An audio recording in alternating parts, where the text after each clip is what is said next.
Now, in today's class, we are starting here the new region that is the abdomen. And today we are going to introduce here how and which topics we are going to take in which sequence as far as the region of abdomen is concerned. Now, if you are looking at this in this diagram, this is a sagittal section of the lower part of the abdomen has been actually shown you here. Now, in this area, if you are actually looking at the first structure that you will come across, it will be the skin.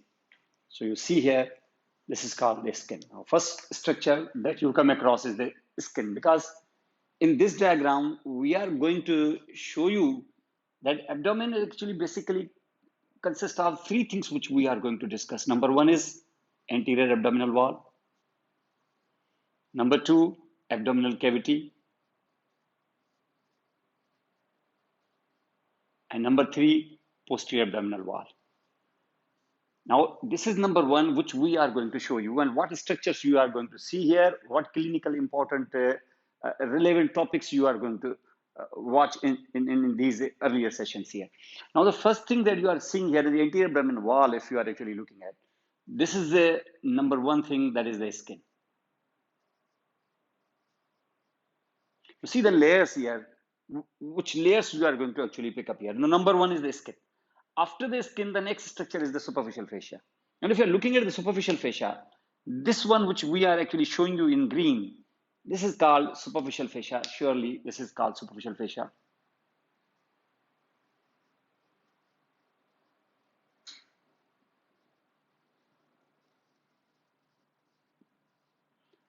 And when you will go deeper to this fascia, this blue color, which line which has been actually shown you here, this is called again superficial fascia. This is a second layer of superficial fascia, because in the anterior abdominal wall, we have two layers of superficial fascia. This is also superficial fascia.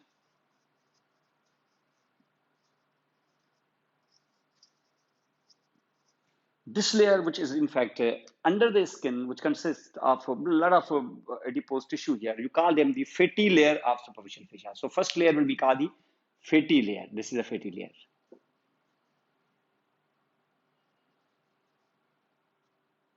of superficial fascia. And this fatty layer of superficial fascia is called Kemper's fascia also.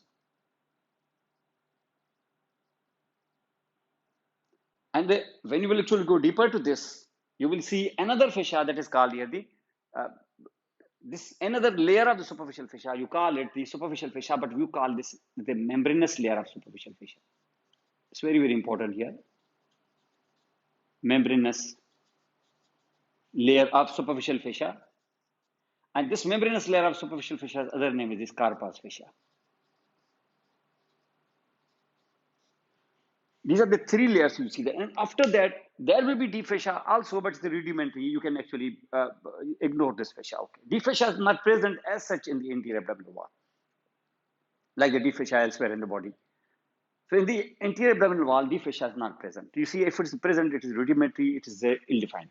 So you have here two layers of superficial fascia. And if you are actually looking at this skin of the anterior abdominal wall, it will become continuous. In case of male in this diagram, it will become continuous with the skin of the penis here. You see, it is the skin of the penis here. And then this skin over the penis in a tubular shape will now become continuous with the skin over the scrotum. So skin over the scrotum, you see the skin, which is wrinkled here, obviously. In the scrotum, it's the wrinkled, pigmented, hairy skin. And here, this will become continuous here with the skin of the perineum and the gluteal region, etc. This is the continuation of skin here in the region under the or between the thighs. This is called the perineal skin. So this will become continuous with the perineal skin. And they will become continuous on the backside in the gluteal region. And down in the continuous also with the thighs also, or with the lower limbs as well. This is one. Another thing is this is called the fatty layer of the superficial fascia. This is called now the Kemper's fascia. And this Kemper's fascia, you know that it is called the fatty layer. And this fatty layer is making here thick deposition of the adipose tissue in the superficial fascia here. And this is coming now over it will become continuous over the penis also, but it is very, very less and almost not present here over the penis. But when it is going here into the scrotum, which is again, it will become visible and it will become dominant here. But here important is that when you are actually going in this area, in the scrotum area, then the scrotum, this superficial fascia, fatty layer will not remain fat here. It will be converted into smooth muscle. You see the red color I am actually showing is the conversion of the superficial fascia, or we say Scarpa's fascia. Say superficial or the Kemper's fascia, it has will become continuous or become continuous with, or you can say it is transformed into smooth muscle. This smooth muscle is called the dartus muscle. It's very important. This is in fact the dartus muscle. It's a transformation of the fatty layer into smooth muscle. It's a mesenchymal under the control of the sympathetic nervous system. So we call it the dartus muscle. It's important here.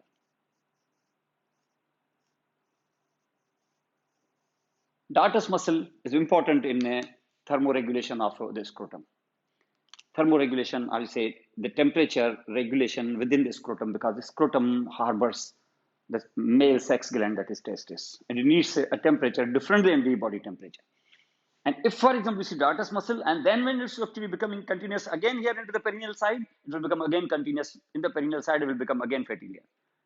It converts or transforms again into the fat as it was present elsewhere in the body, as it was present elsewhere in the anterior abdominal wall. So on the back side in the perineum and other areas, it will become again the fat. But only in the scrotum, in the most part of the scrotum, it is transformed into smooth muscle. That's called dartus muscle. These are the three layers which are you actually watching, and underneath it will be the deep fascia, which is rudimentary. You see, you can ignore this. But later on in the anterior abdominal wall is a very important thing here is the muscles now. The muscles which are arranged in three layers, which we'll actually be discussing here, and when we are actually discussing the anterior abdominal wall. The first muscle, that is actually this muscle, which is coming here under the superficial fascia, this third layer, this is called the Scarpa's fascia, which is actually present here. But first you see the Scarpa's fascia. So making here the third layer of your anterior abdominal wall, and then it's making here a tubular sheath around the penis. Now coming here onto the scrotum, becoming the third layer of the scrotum, and when it comes onto the scrotum and reaches here to the perineal region, it will actually be running up to the half of the perineal region, which we will discuss later in the perineum and the pelvis. Up to half of the perineum. You see this blue color, this blue line, which I'm actually showing you here. It will reaches up to the half of the perineum. It's attached here to the perineal body. So it will not actually going here into the posterior half of the perineum. Only in the half of the perineum it will be present here. This fascia, which was above, it is called the membranous layer of the superficial fascia, also called the Scarpa's fascia, but in the perineal region, including the scrotum, it will be called as the Colles fascia. So the third layer, this is here, will become in the scrotum, will become, or in the perineum also, this is becoming Colles fascia.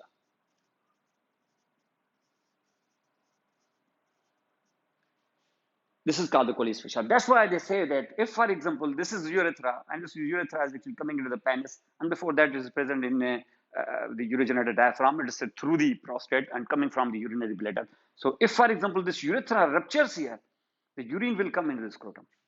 It's not just come into the scrotum, it will come in the perineum also. This we will discuss in detail when the pelvis and perineum will come. So if, for example, you are looking at this is the anterior abdominal wall structures which you are actually going to show here. But when you enter here into, after these three layers, you see there will be three layers of the muscles here. Three layers of the muscles means the first layer that you will come across, it will be external oblique muscle.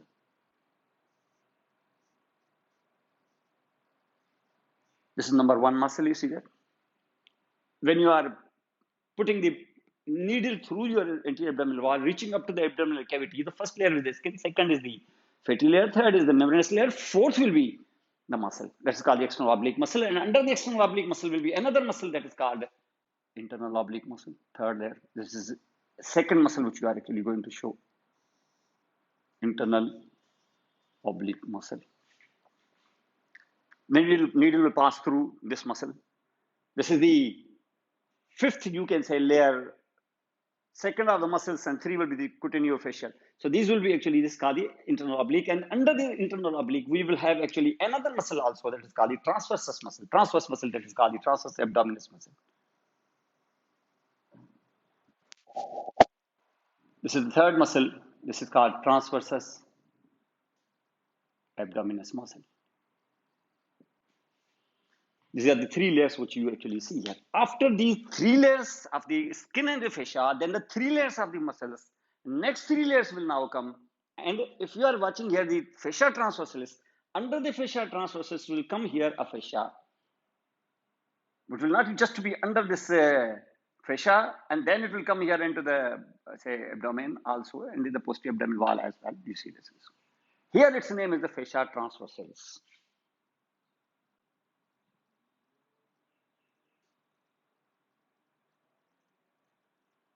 This is called fascia transversalis. That means it will be the seventh layer from outside in if you are going from superficial to deep. If you are penetrating through and reaching to the cavity here inside to recover, for example, the peritoneal fluid.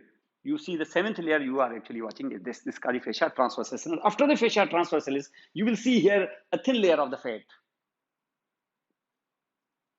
You see in blue color, I'm showing you here this thin layer of the fat here, which will be touching your fascia transversalis, and on the back side in the posterior abdominal wall, this fat is more prominent here, more dominant. You can see this is a very thick layer here on the back side in the posterior abdominal wall.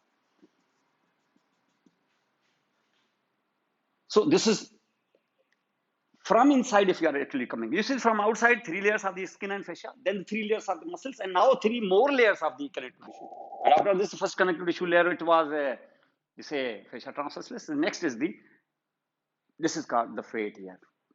We will name this also. But when you actually come now deeper to this, you see deeper to this, it will be the last layer before peritoneal cavity, before peritoneal cavity will come. This is very thin layer, simple squamous epithelium.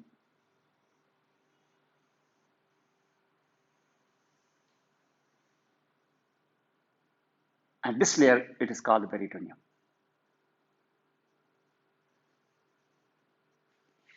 And this is called peritoneum, and inside it is the peritoneal cavity, in which there will be fluid. That means between your fascia transversalis and the peritoneum, this blue color which I am actually showing you is the fat, and this fat is called the extraperitoneal fat.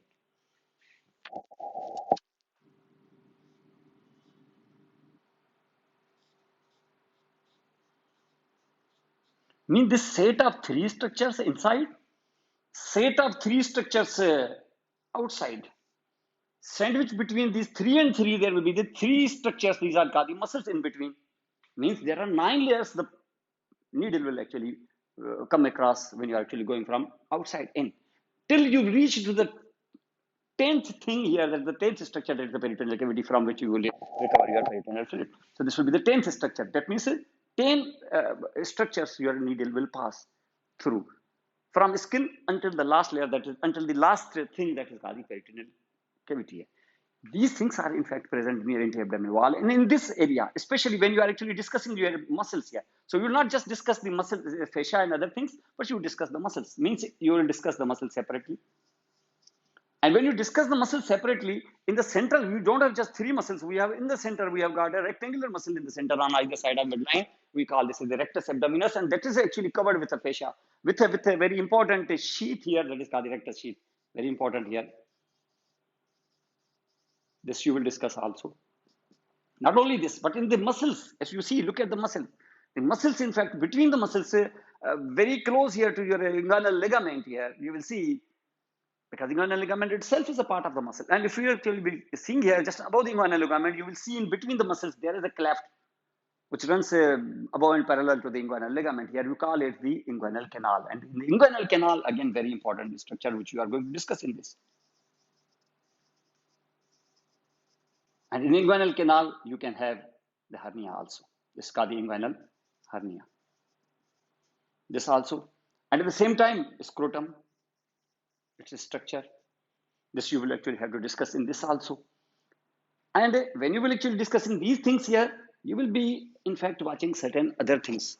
Like, for example, if inguinal canal, the rectus sheath, and muscles here. So muscles you are actually watching. So superficially deep inguinal rings and all these structures. And not only this, but scrotum, at the same time, inguinal canal, there contains rectus sheath muscles. You will discuss these things in your anterior abdominal wall. So 5 or 6 important things you have to discuss. And when you discuss them, anterior abdominal wall, under certain headings, then there are clinical correlates you will actually, clinical relevance, the topics which are clinically relevant. You have to focus them. And if you have a basic of all these things along with the clinical correlates, then the scenario will be very, very easy for you to understand and to answer. This is something you are actually watching in the anterior abdominal wall. Now, if, for example, you will cut all 9 structures, so we reach here to the 10th thing here that is called the peritoneal cavity. You call it abdominal cavity also. So the second region that you will actually enter inside, it will be the abdominal cavity. Let's see in the next session what you are going to watch in the abdominal cavity.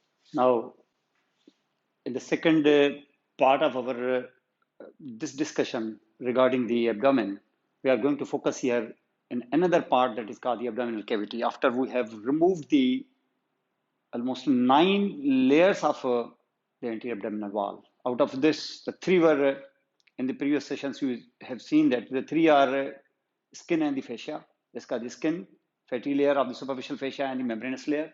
Then the 3 layers of the muscles, external oblique, internal oblique, and the deepest will be the transversus abdominis muscle. And then 3 layers of the connective tissue are the epithelium, that is the fascia transversalis, extraperitoneal fat, and the parietal peritoneum. 9 layers we have removed here to enter into the peritoneal cavity, where the peritoneal fluid in fact will splash out here. You see, we are opening the abdomen here, that is called the laparotomy also. In the midline, we are actually having here a median incision here, the long median incision longitudinal, where you will open the abdomen here. See this diagram. In this diagram, you have opened it. Open the anterior abdominal wall. See in this transverse section of them. In the transverse section, what you have removed here to show you this. Now see this one layer that you have removed here, the skin.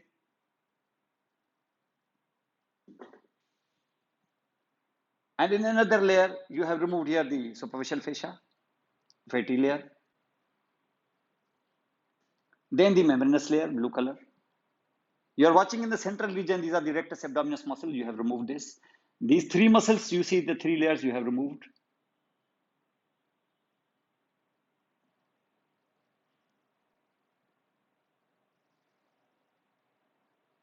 And now these are the 3 deepest layers. You will see this is called the fascia transversalis, remove this.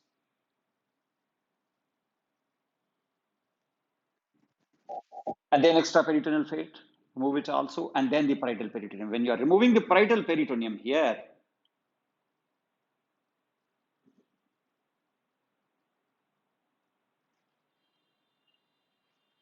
means you are opening the book like here. This is opening. And opening here, you are seeing this. This is called the gastrointestinal tract, any part here. This is called here, okay, small intestine. You are watching here the small intestine. You see all the small intestine loops are the coils you are actually seeing in the middle. This is small intestine starting here from the jejunum. You see starting from the duodenum, jejunum, and ileum. But you see it's arranged in the center, it is okay. But when you have removed all these 9 layers, skin and fascia, then the 3 muscles, and then the 3 layers of the fascia transversalis, extraperitoneal fat, and the parietal peritoneum, if you're removing them and the peritoneal fluid is actually has been removed or recovered here, you are watching here. When you will actually see, you can't see this, the small intestine in the middle. You will see, in fact, here, like a blanket here, there will be a fat embedded within the peritoneum, embedded within the greater omentum. You will see actually, you can't see these coils of the intestines. In fact, after removing these 9 layers, you can't see them because all they will be hidden by this blanket of greater omentum. If you want to see them, your greater omentum has to be reflected up here. Do you see this? It was like a blanket here. We have reflected here. This is called the greater omentum. This greater omentum, this is a double layer of peritoneum. That we will discuss later. But you see, this is a peritoneum. We call them greater omentum.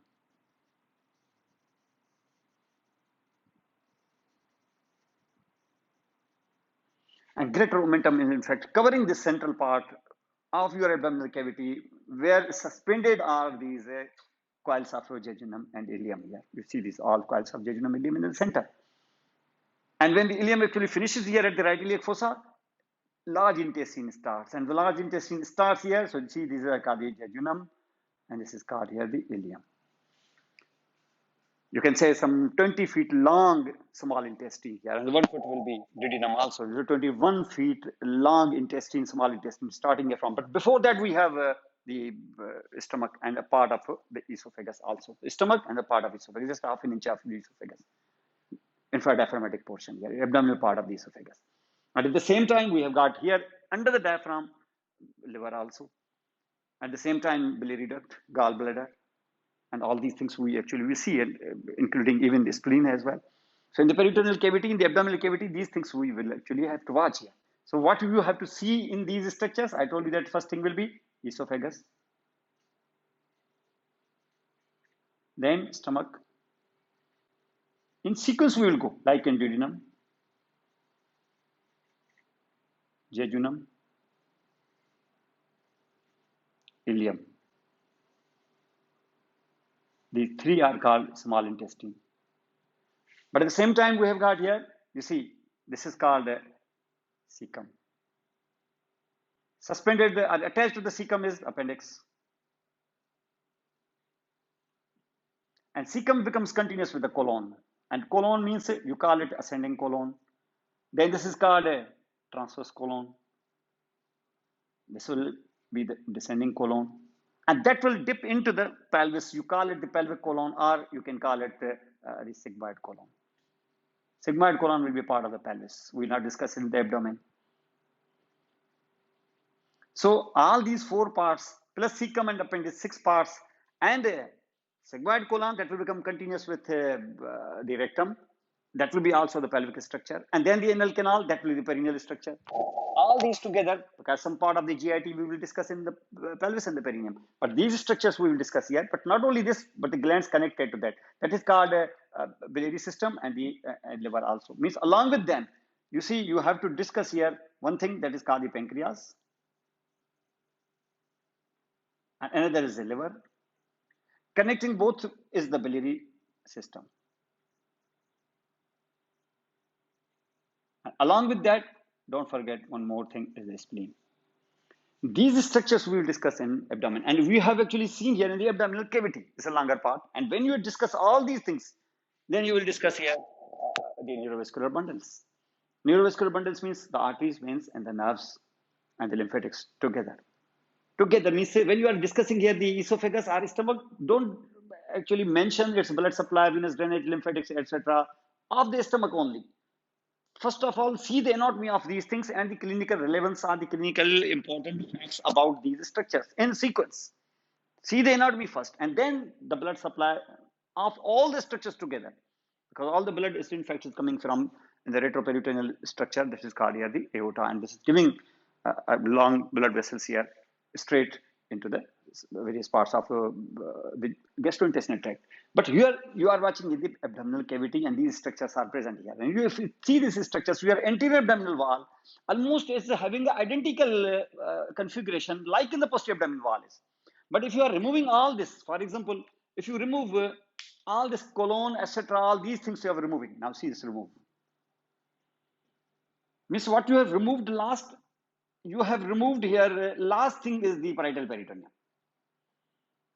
Means if you remove the last thing is the parietal peritoneum, where you have entered into the extraperitoneal fate. Have you entered into the extraperitoneal fate? Means in the extraperitoneal fate is suspended, embedded here the extraperitoneal structures, because it is extraperitoneal, behind the parietal peritoneum obviously, related to the body wall. But this area, extraperitoneal area, will be present laterally as well as interiorly. So this is actually present interiorly and laterally both. But on the posterior side, the extraperitoneal fate is abundant. It's too much here because a lot of structures in the posterior side is in fact are suspended here in the extraperitoneal fate. So here we call it the retroperitoneal fate. I say call it the retroperitoneum. So this compartment is very important because it is giving shelter here to the pair of kidneys, great vessels, and all these things here, suprarenal glands and many other structures. So these are in fact present here. So when you will actually be cutting all these anterior abdominal wall and removed all your peritoneal, I say abdominal structures, all of them, if you remove them, you will reach the posterior abdominal wall. And where you have entered? You have entered into the retroperitoneum. So you will come across the retroperitoneal viscera. And when you remove these retroperitoneal viscera, you will come to the posterior abdominal wall from inside. And from inside, what you will see? From inside, what you have removed first? You have removed from here you say, one structure that is called the parietal peritoneum. Then second structure will be your extraperitoneal fate. Then third structure will be your fascia transversalis, which on the back side will not be called as the fascia transversalis because back side we don't have transversus abdominis muscle.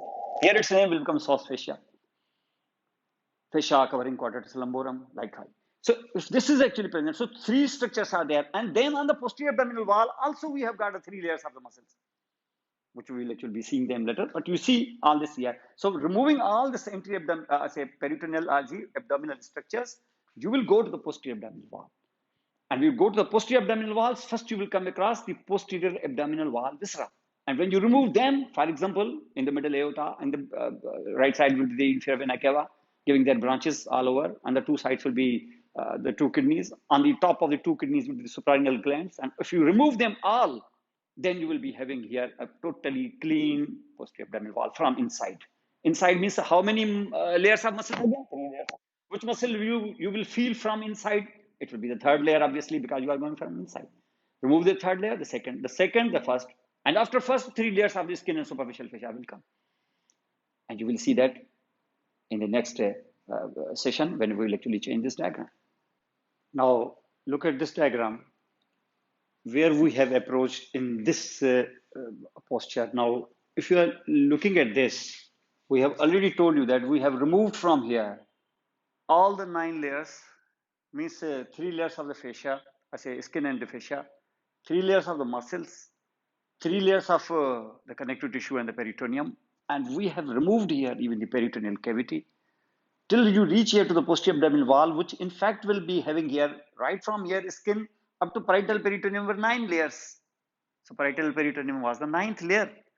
But if you are actually looking at your posterior abdominal wall, the parietal peritoneum right from here will be the first layer. And you have removed the parietal peritoneum, you reach actually the 8th layer, but from inside it will be the 2nd layer. This is the extraperitoneal fat, and here the extraperitoneal fat is called the retroperitoneum. You are here in the retroperitoneum, and you are looking at retroperitoneal structures. This is the diagram that reflects here. That means you are seeing here the two kidneys, you see the two kidneys here. You are seeing from the two kidneys are emerging now, the two ureters, you see the two ureters here. So that means you are looking at the ureters and the two kidneys here. See the kidneys. So all these structures which I am showing you in this diagram, these are all extraperitoneal, I say retroperitoneal structures. You see that this is called the kidneys. On the top of the kidneys, we have got suprarenal gland.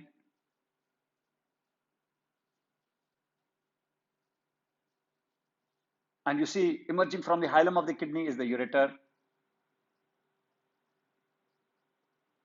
And you are watching not only this, but at the same time in the posterior abdominal wall, if you are seeing in the retroperitoneum, here is aorta. And on the right side, it is the inferior vena cava. On the other side is the kidney also. Suprarenal gland. And see ureter. And when you are coming down here, you see the structures.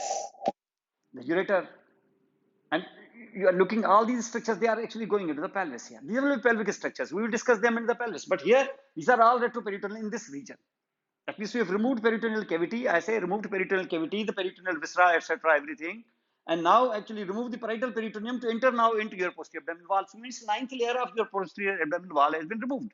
And you are in the 8th layer, that is called the retroperitoneum. In the retroperitoneum, there are a lot of structures you are seeing here. Inferior vena cava, aorta, pair of kidneys, pair of suprarenal glands, pair of ureters, all these things.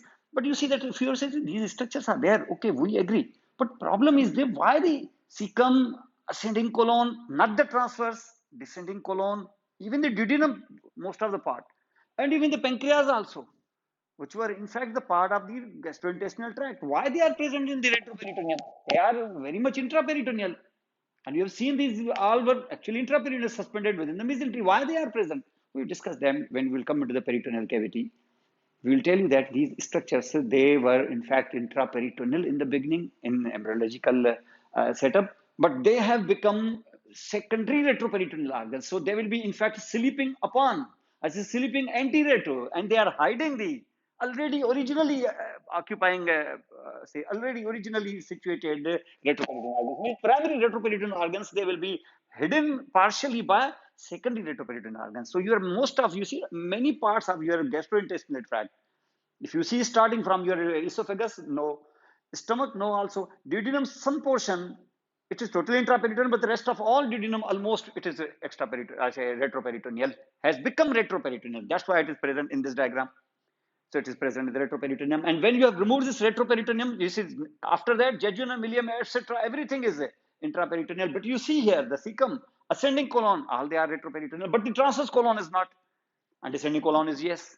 And sigmoid colon we can't see here. And if you are actually looking at this and you see this aorta dividing into the two common iliacs, and you see this. But these are all things we will actually discuss one by one. So in the in this area, in the retroperitoneal, when you enter into the retroperitoneum, you have to discuss here the kidney, suprarenal glands, ureter, and then aorta, inferior vena cava. At the same time, some lymph nodes, important lumbar lymph nodes, and then autonomic nerves also. And at the same time, you see lumbar plexus as well. These structures we will discuss in the posterior abdominal wall. In the retroperitoneum, most of them, they are in the retroperitoneum. So you are looking at this structure. And when you are actually removing all these retroperitoneal structures, cleaning them total, you will actually see clean posterior abdominal wall. What you have removed, actually what you will remove now, you see, from inside, 9th layer, 8th layer you remove, means extraperitoneal fat you remove. And along with that, all viscera will come and they will be removed also. Fascia, that is called the fascia transversus, whose equivalent here are analogous. You see that will be the source fascia, remove that. Now you will see 3 layers of the muscles, just like in the anterior abdominal wall. And here centrally on either side of here midline, and here on the either side of midlines on the both sides of your spines of your vertebrae, erector spinae muscle. So here you will see this, and on the sides you have got 3 muscles each in layers again till you reach the 3 layers of the skin and the fascia. So you are actually going in this, and if you remove all these, you will reach this, and you will see what you will actually be watching here in the posterior abdominal wall after you have removed all these structures, which I'm actually showing you here. But before you will actually remove all, you have to discuss all these structures. This will be our third session when we will discuss this. So in the beginning, anterior abdominal wall, then later on, abdominal cavity, then posterior abdominal wall. So it will be actually 3 steps in which the abdomen will be discussed. And the anterior abdominal wall, I told you that you have to discuss the anterior abdominal wall, how it is formed, what are the muscles, where the origin section of these muscles is, and due to the composition of this anterior 3 layers of the muscles, there will be one important structure here that is called the cleft, or the space between the muscles, that is called the inguinal ligament, and inguinal canal. And if the inguinal canal is there, then inguinal hernia is important in this. Rectus sheath, the rectus abdominis is supporting your central portion of your anterior abdominal wall, so it will be ensheathed in the aponeurosis of these 3 muscles which are there. Rectus sheath has also some important clinical relevance here.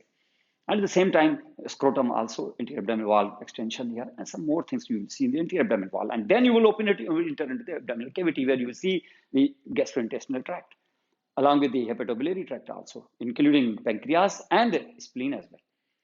And after you have done all abdominal cavity, then you will come to the retroperitoneum, posterior abdominal wall. First of all, it will viscera, which I have shown you here. All these viscera you will discuss. And when you have discussed all these viscera, now the wall you will discuss, because you are going from anterior to the posterior side. So wall means these 3 muscles again, and many other things also. Watch in the next diagram which muscles you are going to discuss as far as your posterior abdominal wall is concerned. It's not as important as your anterior abdominal wall, but it is surely important. You have to actually see here, because in this in the posterior abdominal wall, embedded between the muscles, in fact, will be your spinal nerves, like lumbar plexus.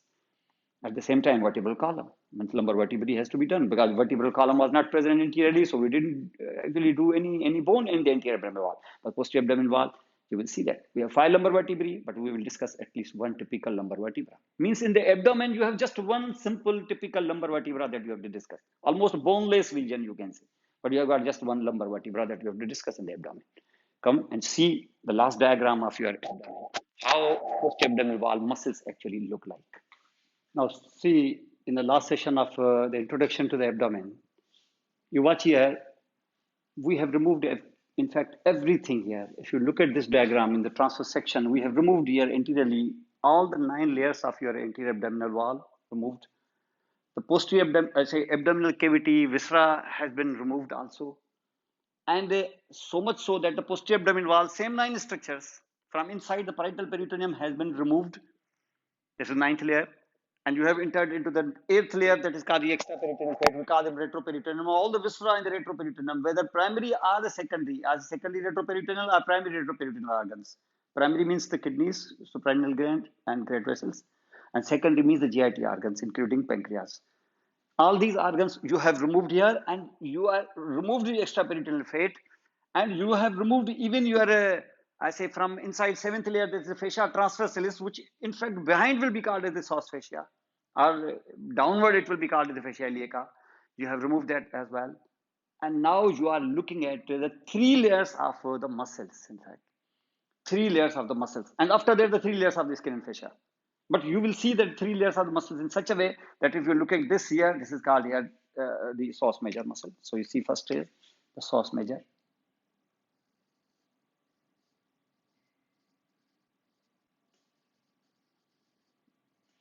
And if the spinal cord is present here in your lumbar vertebrae, for example, and in your thoracic also, because spinal cord stops at the lower border of the L1. And from here, when the spinal nerves comes, the anterior rami of the spinal nerves, they enter into the psoas major muscle. And within the psoas major muscle substance, they will form here a plexus, that is called the lumbar plexus. And from lumbar plexus will emerge now the branches here from its lateral border, from the lateral border of psoas major. From lateral border of psoas major, I'm sorry, not here, this is green color, but it's red color muscle. And many nerves will emerge from the psoas major, from lateral border especially. 1, 2, 3, 4, and one through the substance and one from the medial side. 6 muscles will emerge, just like you see sprout from the psoas major muscle. Because within the substance of psoas major muscle, the anterior rami of your spinal nerves, the lumbar spinal nerves, they are embedded, they are in fact taking shelter here, but they will mix up together to form the plexus. We call them lumbar plexus. And if this is here, so here in the posterior abdominal wall, you are watching. On the lateral side, you see this muscle that is called the quadratus lumborum. This is second layer. And in the third layer, means from inside, if you are going here, the layer number, it will be 6, psoas major. Layer number 5, you are going outside here, is a quadratus lumborum, just superficial to that. And most superficial being here, which you can feel at the latissimus dorsi. This is what we call here the muscle. So you see here 3 muscles now. You are removing here, I say, psoas major, removing quadratus lumborum, removing your latissimus dorsi. And then you will come to the fascia and the skin. And in these areas, you are actually watching here the psoas major. And see, the psoas major is present above, but when you are actually reaching here into the lower side, abdomen doesn't have bone, but you see you are going down here, iliac fossa, this is actually the part of abdomen. So here in the abdomen, you will see here the muscle. Psoas major continues, here another muscle is added, that is called the iliacus muscle.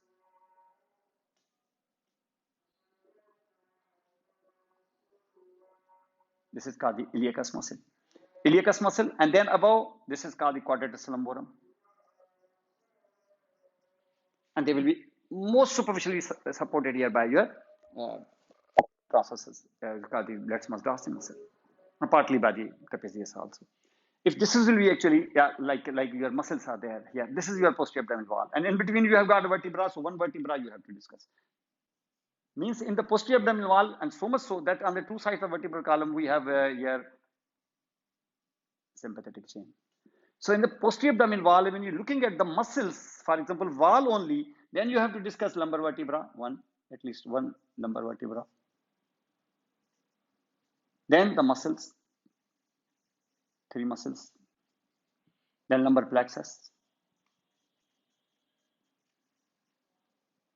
And then will be the sympathetic chain.